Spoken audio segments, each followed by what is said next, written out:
मैंने तुमसे आज तक कभी मजाक में भी झूठ बोला है तो बताओ।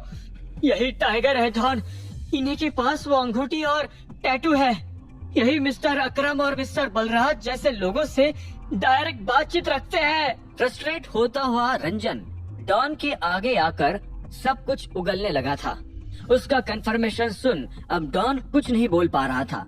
उसे इतना बड़ा झटका लगा था कि अपनी आंखें तक नहीं घुमा पा रहा था, और अगर घुमा भी लेता तब भी उसमें इतनी हिम्मत नहीं थी कि वो 1 मिलीसेकंड के लिए भी सामने खड़े टाइगर से नजरें मिला सके।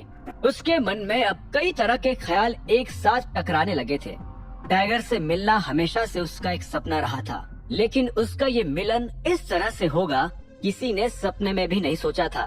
अटकी हुई सांस के साथ डॉन धीरे से पलटा और उसने बेड पर लेटी चाहत को देखते हुए हकलाया, ये मुझसे क्या हो गया?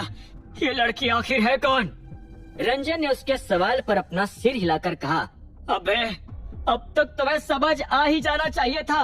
अगर ये टाइगर है तो ये लड़की उनकी गर्लफ्रेंड ही हुई ना। और तुमने डॉन, अब सिर्फ भगवान ही तुम्हें बचा सकता है। रंजन की बात सुनकर डॉन तुरंत ही अभिनव के पैरों में गिरकर रो पड़ा।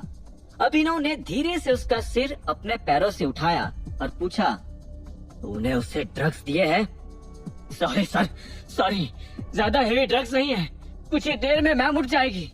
डॉन ने हकलाते हुए जवाब दिया, और उसके कपड़े कहाँ हैं?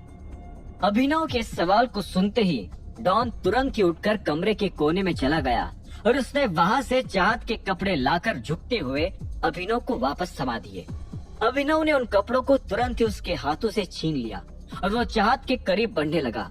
उसने चाहत के सिर पर हाथ रखते हुए उसे पुकारा, चाहत।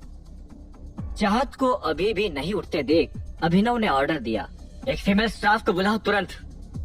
डॉन ने तुरंत ही अपना फोन निकालकर एक फीमेल मेड को डायल कर दिया।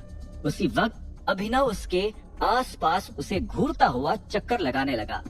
जैसे ही डॉन का फोन कट हुआ वैसे ही अभिनव ने उसके चेहरे पर इतना जोरदार मुक्का मारा कि उसके मुंह, नाक और कान तीनों जगह से खून निकलने लगा। जानवर, तुझमें इतनी बेशर्मी और इतनी हिम्मत आई भी कहां से कि तू इतनी घिरी हुई हरकत करने पर उतर आया? अभिनव जोर से चिल्ला पड़ा। उसकी इतनी तेज आवाज पहली बार सुन रंजन भी थरथराते हुए कांपने लगा था। बहुत बड़ी गलती हो गई सर। डॉन अभी भी हकलाते हुए अपनी जिंदगी की भीख मांगे जा रहा था। अभिनव ने उसे उसके बालों से पकड़ लिया और फिर जोर से खींचते हुए पूछा, मैंने तुझे कितनी बार वार्निंग दी थी, कितने मौके दिए थे इस लड़की को जाने देने के लिए, फिर भी तेरे दिमाग में बात नहीं घुसी? अभिनव इतनी जोर से बाल खींच रहा था कि दर्द के मारे डॉन को अपनी आत्मा अलग होती महसूस हो रही थी। सॉरी सॉरी, सच में सॉरी। चुप!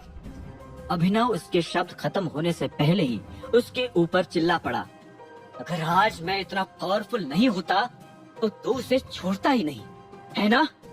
अभिनव ने उसके बाल छोड़ अपनी मुट्ठी भींच ली।